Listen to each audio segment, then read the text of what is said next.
Hello, good morning dear students. कैसे हो आप? आई होप आप सब ठीक हो। और मुझे पता है कि आपको FA1 में बहुत ही सारी क्वेरी रही है बिकॉज आपने अच्छे से सारे वीडियो अटेंड नहीं करे हैं। इसीलिए बच्चों, हम यहाँ से सारे वीडियो में जो शॉर्ट फॉर्म आता है वो भी हम आपको कराते हैं। तो आपको उसमें पहला वीडियो देखना है, बाद में PDF में से देख के क्वेश्चन लिखना है। डायरेक्टली आप PDF में से क्वेश्चन लिखोगे तो आपको कुछ भी समझ में नहीं आएगा। So please pay attention over here and attend all the videos and last में आपको एक्सरसाइज करनी है और उसके बाद आपको जो भी क्वेरी हो तो आप पूछ सकते हो। ओके, तो आपको पहले सारे वीडियो अटेंड करना है। तो यहाँ से आज हम लेसन नंबर 2 का हाफ पोर्शन मैंने FA1 के दौरान करवाया था। अभी हाफ पोर्शन है लेसन 2 का, इधर से स्टार्ट करते हैं। यहाँ पे आता है यूज़फुल माइक्रो ऑर्गेनिजम्स, मतलब जो माइक्रो ऑर्गेनिजम्स होते हैं उसमें से आपने पढ़ा है कि जो बैक्टीरिया और वायरस वो सब है, वो कैसे है जो हमारे लिए यूज़फुल नहीं है। लेकिन आज हम पढ़ने वाले हैं useful micro organisms. Some micro organisms are useful to us in several ways to explain below. हमको कई सारे जो माइक्रो ऑर्गेनिजम्स है वो हेल्प करते हैं। इसके वो कैसे हेल्प करते हैं ये वो यहाँ पे लिखा है। In preparation of food items, कोई भी हमें खाना बनाना है तो उसमें भी हमको माइक्रो ऑर्गेनिजम्स हेल्प करते हैं। अ बैक्टीरियम कॉल्ड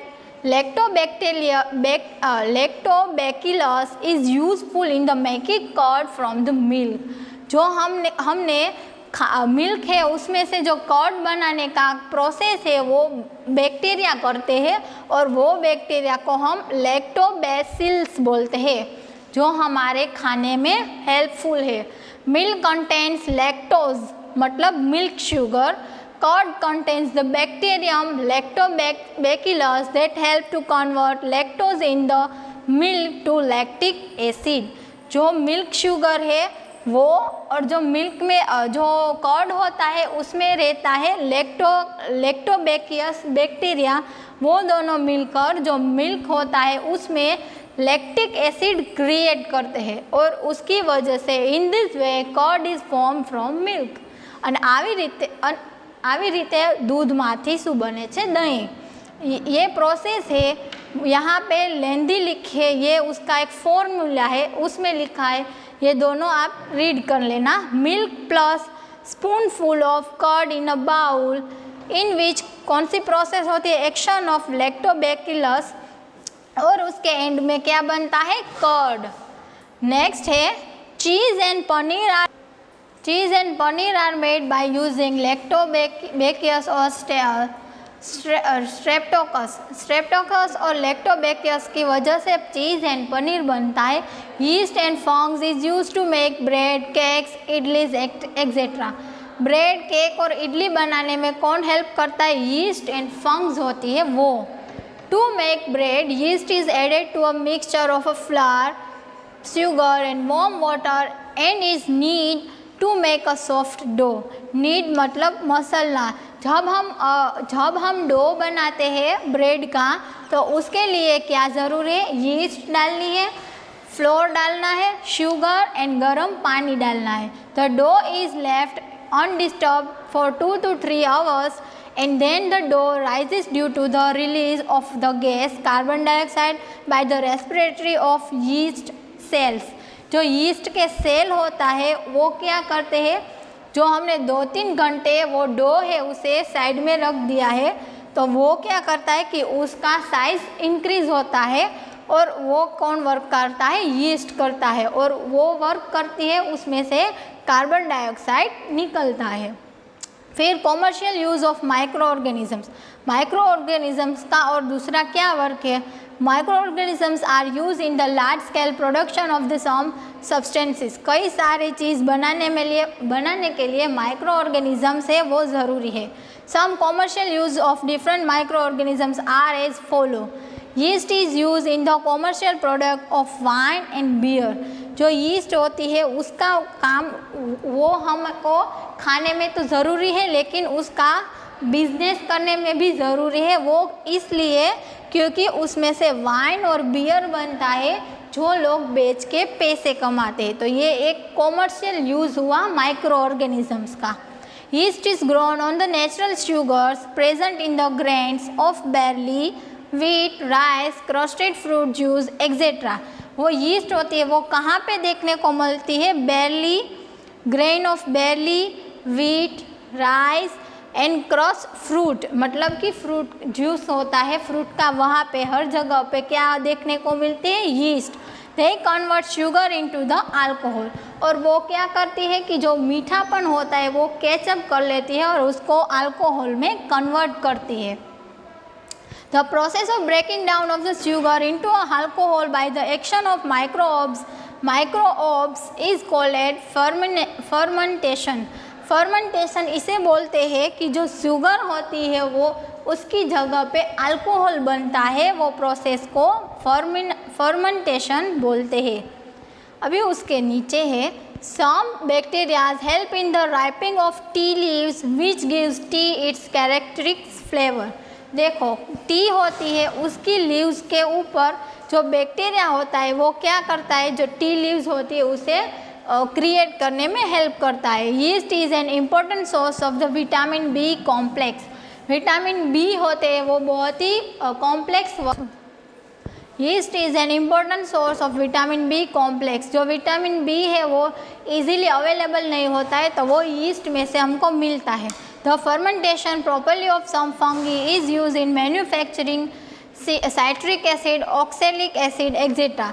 जो फर्मेंटेशन मतलब जो आथो आवे छे, આપણે फॉर एग्जांपल हमको इडली बनानी है तो उसके पहले उसके जो फ्लोर होता है उसे आथो आने की तो ज़रूरत होती है। हम खमण खाते हैं तो उसमें भी आथो होना ज़रूरी है, तो उसकी वजह से हम खाना बनता है। तो वो क्या होता है उसमें सिट्रिक एसिड और एक्सेलिक एसिड वो क्रिएट होता है। फिर some other use of micro organisms. Micro organism से उसके दूसरे कौन से वर्क है? In increasing fertility of soil. Micro organism से वो सॉइल की गुणवत्ता क्वालिटी को इंक्रीज करता है। Rhizobium bacteria are present in the root nodal of a leguminous plant like pea and bean. Pea and bean जैसे जो प्लांट होते हैं उसमें राइजोबियम नाम के बैक्टीरिया वहाँ पे प्रेजेंट हाजिर होते हैं। जो रूट नोडल्स मतलब जो रूट नोडल होता है, जो रूट होता है उसके ऊपर वो चिपका हुआ होता है। This bacteria are able to fix atmospheric nitrogen and convert it into the suitable form like nitrates. देखो ये राइजोबियम बैक्टीरिया है वो क्या करता है कि एयर में से जो नाइट्रोजन है वो जो सॉइल में से वो प्लांट होता है उसे फिक्स रखता है और फिर जो नाइट्रोजन है उसे नाइट्रेट्स में कन्वर्ट करता है। Some bacteria and blue green alga living in the soil can also fix atmospheric nitrogen into nitrates. जो बैक्टीरिया और ब्लू ग्रीन अल्गा है वो क्या करती है कि वो भी जो बैक्टीरिया है उसे नाइट्रेट्स में कन्वर्ट करती है। These microbes are commonly called biological nitrogen fixers. ये प्रोसेस को हम बोलते हैं biological nitrogen fixes. Soil fertiles increase with the nitrogen fixation. जो ज़मीन की क्वालिटी है वो नाइट्रोजन फिक्सेशन से इंक्रीज होते। जो नाइट्रोजन होता है उसकी वजह से जो हमारी सॉइल है उसकी क्वालिटी में इंक्रीज होता है। Next, in cleaning the environment. जो माइक्रो ऑर्गेनिजम्स है वो एनवायरनमेंट को क्लीन करने में कैसे हेल्प करते हैं? The bacteria and fungi break down dead and decaying plants and animals matter into a simple organic substance. जो सड़े हुए पदार्थ है उस पे जो बैक्टीरिया होता है वो चिपके होते हैं और वो क्या करते हैं कि जो सड़े हुए पदार्थ है चीज़ है उसे सिंपल फॉर्म में कन्वर्ट करती है। They are thus called decomposers, और वो प्रोसेस को हम बोलते हैं decomposers. In organic components like phosphates, nitrates, sulfurs and are mixed in the soil and are useful to the green plant during the process of photosynthesis। ये जो bacteria है, fungi है, वो क्या करते हैं कि सड़े हुए जो खाना है वहाँ पे या फिर मरा हुआ एनिमल है उसका जो हिस्सा होता है उसे चूसना है, और वो हिस्सा और वो बैक्टीरिया वहाँ होता है कहाँ पे, ज़मीन के अंदर। तो ज़मीन को और प्लांट को क्या चाहिए कि नाइट्रोजन, सल्फर एंड फॉस्फोरस, ये सब सारे प्लांट को ज़रूरी है। वो किस लिए, क्योंकि जो फोटोसिंथेसिस की प्रोसेस है वो कंप्लीट होती है इन तीनों की वजह से। तो ये सब कंप्लीट करने का वर्क भी बैक्टीरिया करते हैं। Hence, decomposers help to keep the environment clean by the preventing the accumulation of remaining waste of the dead organisms। और इसी तरह ये जो डिकम्पोजर्स है वो एनवायरनमेंट में से जो डेड ऑर्गेनिजम्स है उसका वेस्ट है वो खुद ले लेते हैं और इसी तरह सारे एनवायरनमेंट को क्लीन करते हैं। In sewage disposal, microorganisms like bacteria decompose municipal sewage into the useful substance। Sewage होती है वो क्या करती है, जो म्यूनिसिपल सेवेज है वो उसका यूजफुल वर्क करती है। During the treatment of sewage anaerobic bacteria produce methane gas which is called the biogas.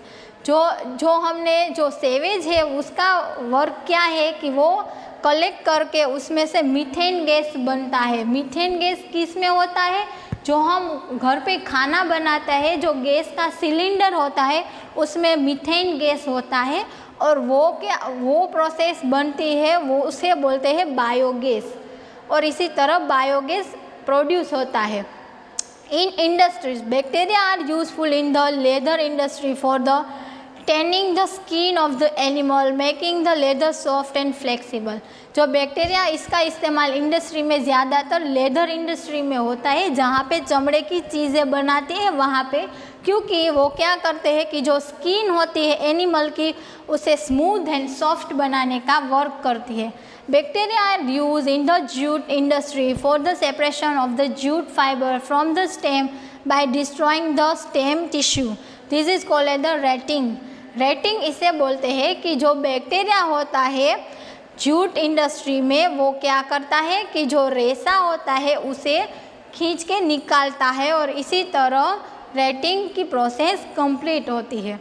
In the preparation of antibiotics, antibiotics prepare करने में भी बैक्टीरिया वर्क करते हैं। Antibiotic are medicine that kills or stop growth of the disease causing the micro organisms. ये micro organisms है, antibiotic word है वो आपको देख के पता चलता है कि वो किसके साथ कनेक्ट होता है, मेडिकल के साथ। बिकॉज जो मेडिसिन हम खाते हैं वो एंटीबायोटिक होती है, मतलब कि जो जर्म्स होते हैं माइक्रो ऑर्गेनिजम्स हमारे शरीर के अंदर है उसे रोकने का वर्क करते हैं। वो कौन करता है, micro organisms. Micro organisms are use in the preparation of the antibiotic. Antibiotic medicine बनाने में भी माइक्रो ऑर्गेनिजम्स वर्क करते हैं। Penicillin was the first antibiotic discovered by the Alexander Fleming in the 1928।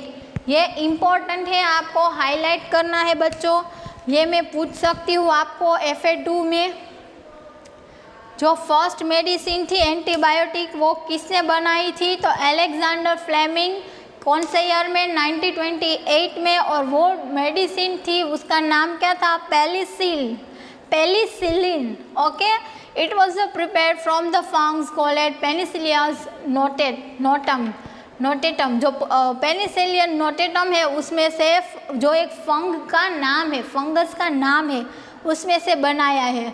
सल्फेडाइजाइन, streptomycin and the tetracycline are some examples of the antibiotics। यहाँ पे antibiotics medicine के नाम लिखे हैं। फिर है in the preparation of vaccines. Vaccine are the dead और weaken और micro organism that are introduce in the body. जो हमारे बॉडी में जो डेड है या फिर वीक ऑर्गेनिज्म है उसका नाम है vaccine. The weak microorganisms don't harm the body. तो वीक होते माइक्रो ऑर्गेनिज्म हमारे बॉडी में वो हमारे लिए हार्मफुल नहीं है। They induce the formation of antibodies that fight against the disease and develop immunity. वो क्या वर्क करते हैं कि हमारे अंदर जो कभी कभी हमको कोई डिजीज़ आते हैं तो उसको स्टॉप करने का वर्क जो वैक्सीन है वो करती है। This process is called vaccination. ये प्रोसेस को वैक्सीनेशन बोलते हैं। The ability of a body to resist or the fight a disease is known as immunity. जो हमको कोई भी डिजीज़ होता है उसका सामना करने का हमारे बॉडी को सामना करने का जो वर्क करता है वो उसे बोलते हैं हम इम्यूनिटी। जब हमारे शरीर में इम्यूनिटी होती है तो हमें कोई भी रोग जल्दी से नहीं फैलता है हमारे शरीर में। Vaccines have been developed against cholera, small pox, polio, typhoid, whooping cough etcetera. देखो वैक्सीनेशन से वो क्या करते हैं, किसके सामने से हमको बचाते हैं कि जो रोग है कोलेरा, स्मॉल पॉक्स मतलब जो अछबड़ा, पोलियो, टाइफॉइड और जो वुपिंग कफ है, ये सब क्या है, ये सारे डिजीज़ के नाम है जिसके लिए हम वैक्सीन लगाते हैं ये। और अभी आपको पता है ना बच्चों कि कोरोना है तो हम कोरोना की वैक्सीन भी लेते हैं। तो ये सब वैक्सीन बनाने के लिए कि भी माइक्रो ऑर्गेनिज्म हेल्पफुल है। अभी आता है time to answer. Which bacteria help in the fixing atmospheric nitrogen. कौन सा बैक्टीरिया है जो एटमॉस्फेयर में से नाइट्रोजन को खींचता है? तो राइजोबियम, RHIZOBIUM, राइजोबियम। फिर आता है which micro organism converts milk into curd. जो दूध है उसमें से दही बनाने में कौन सा माइक्रो ऑर्गेनिज्म हेल्पफुल है? तो lactobacillus, LACTO, lacto, BACILLUS, lactobacillus. Which micro organism is use to make cake and bread fluffy. Cake और ब्रेड को फ्लफी बनाने का, स्पॉन्जी बनाने का वर्क कौन सा माइक्रो ऑर्गेनिज्म करता है? तो yeast, YEAST, yeast, YEST, yeast. फिर which vitamin is yeast rich in. जो यीस्ट होती है वो कौन से विटामिन से भरी हुई है? तो vitamin B complex, vitamin B complex. Last में है what is the ability of the body to fight disease called. जो एबिलिटी होती है हमारे शरीर की जो कोई भी रोग का सामना करती है उसे हम क्या बोलते हैं? Immunities, IMMUNITY, immunity.